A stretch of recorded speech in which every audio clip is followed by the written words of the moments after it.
വെച്ചൂർ ഇത് നമ്മുടെ വെച്ചൂർ പശു ഒരു ഹിസ്റ്ററി ഉണ്ട്. ഞാൻ MLA ഇങ്ങനെ 2006 രണ്ടാം തവണ MLA ആയപ്പോൾ PS അച്യുതാനന്ദൻ ഗവൺമെൻറ്റാണ്. അന്ന് C ദിവാകരനായിരുന്നു മൃഗസംരക്ഷണ വകുപ്പ് മന്ത്രി. അപ്പോൾ നിയമസഭയിൽ ഇങ്ങനെ മൃഗസംരക്ഷണവുമായി ബന്ധപ്പെട്ടുള്ള ചർച്ച നടക്കുകയാണ്.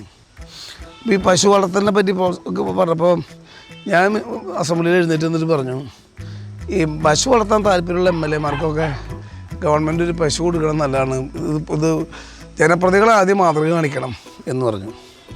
ആര്യാടൻ മുഹമ്മദ് അതിന് എതിർത്തു. ആര്യാടൻ മുഹമ്മദ് പറഞ്ഞു അങ്ങനെ ജനപ്രതികൾക്കൊന്നും സൗജന്യമായിട്ട് പശുവൊന്നും കൊടുക്കാൻ പാടില്ല എന്ന് സൂചിപ്പിക്കുകയുണ്ടായി. അപ്പോൾ അതിൻ്റെ അടിസ്ഥാനത്തിൽ അത് ഭയങ്കര ചർച്ചയായി നിയമസഭയിൽ. അപ്പോൾ ഞാൻ പറഞ്ഞു എനിക്കൊരു വെച്ചൂർ പശുവിനെ കിട്ടണമെന്ന് പറഞ്ഞു. വെച്ചൂർ പശുവിനെ കിട്ടണമെങ്കിൽ യൂണിവേഴ്സിറ്റിയിൽ എളുപ്പമല്ല, സമയമെടുക്കും. ഇപ്പോൾ അവർ വേണത് ഈ വർഷങ്ങളിൽ ബുക്ക് ചെയ്തിട്ട് മാത്രമേ കിട്ടുള്ളൂ, വളരെ വർഷങ്ങളെടുക്കും. അപ്പം ഞാൻ ദിവാരം മന്ത്രി നിയമസഭയിൽ ഉറപ്പ് നൽകി TM പ്രതാപന് ഞാനൊരു പശുവിനെ തരാമെന്ന്. ഞാൻ പറഞ്ഞു ഈ ഫ്രീ വേണ്ടെന്ന് പറഞ്ഞു പശുവിനെ. അങ്ങനെ മന്ത്രിയുടെ സ്പെഷ്യൽ ഉത്തരവിൻ്റെ അടിസ്ഥാനത്തിൽ വെറ്റിനറി സർവകലാശാലയിൽ നിന്ന് മണ്ണുത്തിയിൽ നിന്ന് എനിക്കൊരു വെച്ചൂർ പശുവിനെ തന്നു. 5600 രൂപ ഞാൻ അതിന് വിലയും കൊടുത്തു. അതിന് മുമ്പ് ദേശീയ ചലച്ചിത്ര അവാർഡ് കിട്ടിയ സലീം കുമാറിന് ഒരെണ്ണം അതേപോലെ സ്പെഷ്യൽ ഓർഡർ കൊടുത്തിട്ടുണ്ടായി. 2 ആൾക്കാണ് സ്പെഷ്യൽ ഓർഡർ തന്നത്. ആ വെച്ചൂർ പശുവിനെ അവിടെ കൊണ്ടുവന്ന് അതിൻ്റെ ബീജം തന്നെ യൂണിവേഴ്സിറ്റിയിൽ നിന്ന് കൊണ്ടുവച്ച് ഡോക്ടർ സുരേഷ്, വെറ്റിനറി ഡിപ്പാർട്ട്മെൻറ്റിലുള്ള ഇവിടുത്തെ ഡോക്ടർ സുരേഷ് ഉണ്ട് ഒരു നേതൃത്വത്തിൽ,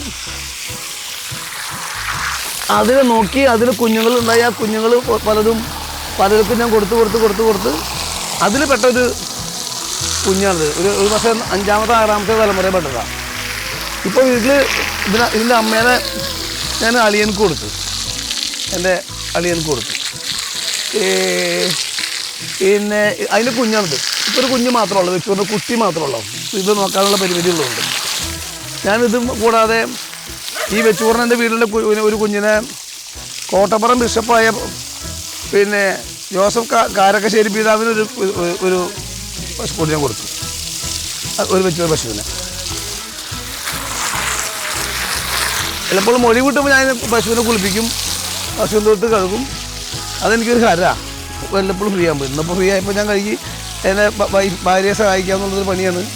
ഇതെനിക്ക് വലിയ ഇഷ്ടമുള്ള കാര്യമാണ് പശുവിനെ കുളിപ്പിക്കുക എന്നുള്ളത്. നമുക്ക് ഭയങ്കര സംതൃപ്തിയാണ് ഇതൊക്കെ ചെയ്യുമ്പോൾ. വല്ലപ്പോഴും ഉണ്ടാകും. നമുക്കിത് സ്ഥിരമായി ഇതൊന്നും ചെയ്യാൻ നേരം കിട്ടാറില്ല. അപ്പോൾ ഇത് നിരക്കില്ലാത്ത ദിവസമാണ്. പകൽ രാവിലെ എനിക്ക് ഒരു പരിപാടി ഉച്ചയ്ക്ക് ശേഷം പരിപാടികളൊന്നും ഇതൊന്ന് എൻ്റെ ഭാര്യനെ ഞാൻ സഹായിക്കും. പക്ഷെ എനിക്കും ഒരു വലിയ സംതൃപ്തി അതിന് കുളിപ്പിക്കുമ്പോൾ. ഇതിവിടെ പ്രസവിച്ചതാ ഈ കുഞ്ഞ്.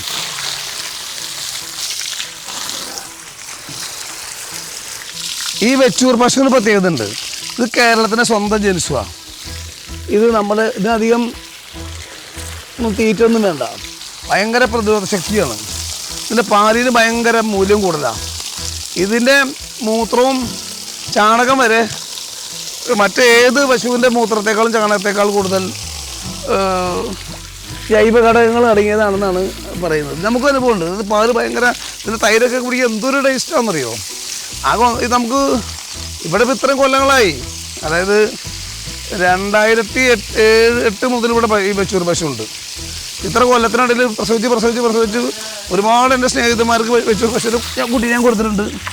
പക്ഷേ ഇതിൻ്റെ പാല് ഒരിക്കലും നമ്മൾ ആൾക്കും കൊടുക്കില്ല. നമുക്ക് 1.5 ലിറ്റർ 2 ലിറ്റർ പാലേ കിട്ടുള്ളൂ, അത് മതി. അത് നമ്മൾ അതിൻ്റെ തൈര് നമ്മൾ എടുക്കും, പാല് നമ്മൾ ഉപയോഗിക്കും. ഒരാൾക്ക് വേറെ പുറത്ത് കൊടുക്കുകയില്ല വെച്ചൂർ പശുവിൻ്റെ. നമ്മുടെ വീട്ടിലത്തെ സാധനം മാത്രം വേറെ പ്രത്യേകം. ആകെ നമ്മൾ പിന്നെ ഈ തവിട് കൊടുക്കും, നെല്ല് കുത്തി കിട്ടുന്ന തവിട് കൂടി കൊടുക്കും. അതല്ലാതെ വീട്ടിലത്തെ കുറച്ച് കഞ്ഞിയും, അതേപോലെ നമ്മളിവർ ഈ മാളയിൽ നിന്ന് വൈക്കോല് വാങ്ങും. ജൈവ കൃഷി നടത്തുന്നവർക്ക് വൈക്കോല് വാങ്ങും. ആ വൈക്കോല് കൊടുക്കുന്നതല്ലാതെ പിന്നെ ഇപ്പോൾ ഈ അപ്പുറത്തെ പാടത്ത് റോട്ടുള്ള പാടത്ത് കൊണ്ട് കെട്ടും. അങ്ങനെയുള്ളൊരു ഭയങ്കര ഇണക്കമാണ്. ഇത് ഭയങ്കര സ്നേഹമുള്ള പശുവാണ് ഭയങ്കരമായിട്ട്.